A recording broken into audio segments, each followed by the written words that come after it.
To another Madden Academy film review. Today we're going to be watching Trick getting back on offense, and we're going to see how he responds after giving up a touchdown on defense, but he also did score on his opening drive. This game is just flowing by so fast because these guys are just dominating time of possession and just playing very slow and methodical games.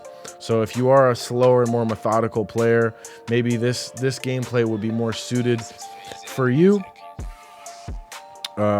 For your play style rather than watching Manu play, because Manu is a more up-tempo player. So if you haven't seen our other film reviews with Manu's gameplays, if you're more of an up-tempo player, maybe check out his.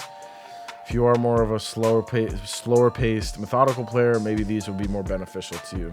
But essentially, guys, we're still trying to figure out this defense that the Bills player is running.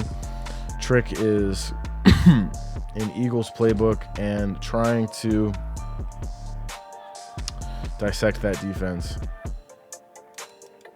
It's like I'm not sure what this guy is doing. Like, I'm guessing he's in a middle outside third, but like he's like, we'll see. Yeah, I don't really know.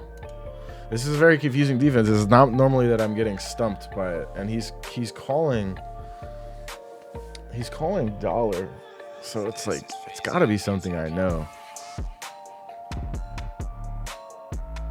It's kind of one of those defenses like that where you just know, you see where the openings are, right? But you don't know. I'm struggling to tell you exactly what the defensive adjustments are. But my best guess is that it is a cover 3 shell.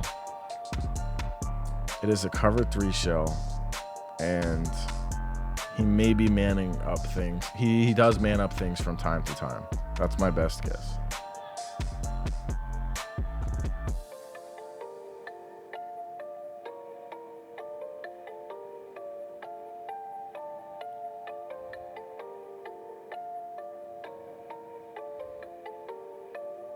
So man that guy up. When that guy comes down like that, you gotta know that that's just, he just manned him up. That's manned up. That's why he put him on a streak. See if he can toast him. Now he backed him off. Potentially put him on a zone. No, he's manned up. That was just straight man coverage. And Trick here is just chewing. He's chewing clock. So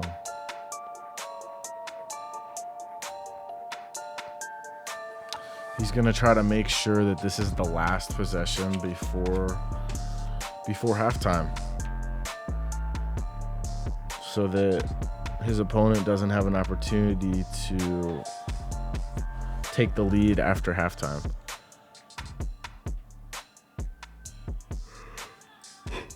That was a read option. That was a read option. Nice.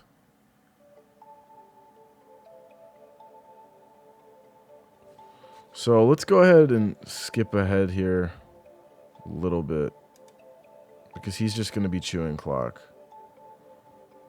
He's going to slide there, just chew clock. All right, let's see what he does here on this third down. That's a pertinent situation.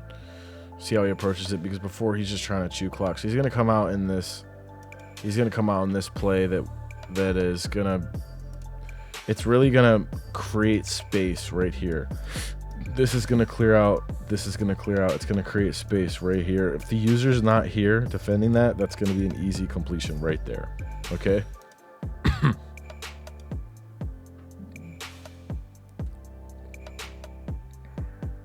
Got that manned up. The user is right there. He's going to throw the post, and he's actually going to get lurked.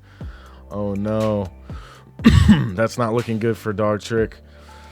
But, yeah, guys, that's the downside of trying to, he did get it down at 34 seconds.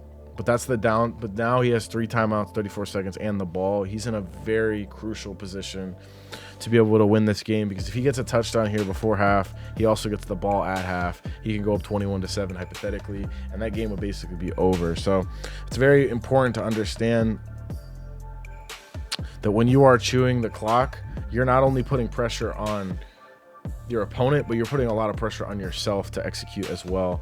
And you have to put yourself in a position where you're necessarily not having to, like, for example, if you run the ball on first down and you're trying to chew and it only gets you to 2nd and 8, really I wouldn't, in my opinion, I wouldn't say just like run it again and then get 3rd and 5. Like, you don't want that. Like, you want to then be really careful about what you do on that 2nd and 8, because you don't want to put yourself in a position where your back's up against the wall. You have to make a read, you have to make a throw, and if you don't, you've kind of just made it so that you can't score any points, and your opponent is now in a prime position to score points if they do end up intercepting, if you force something bad. So guys, just remember that when you are chewing, you're putting pressure on them, but you're putting pressure on yourself too, to execute at an even higher level. And that's why sometimes it is better to just play free and play fast, and because that's going to keep you in a flow of keeping too much pressure off of every single read. It's going to keep your opponent shaken up a little bit. When you're on defense and you know the person's chewing, you know they're going to run most of the time, but then when it's a possession down, you know you can really lock in on playing coverage defense. That's what happens here, and it backfires for tricks. So let's see how this progresses in a future video. But guys, today's video was out how to play defense when your opponent is trying to chew clock. But anyway, guys, I'll see you in the next video. Hope you enjoyed this one. Hope you found it helpful, and yeah, peace.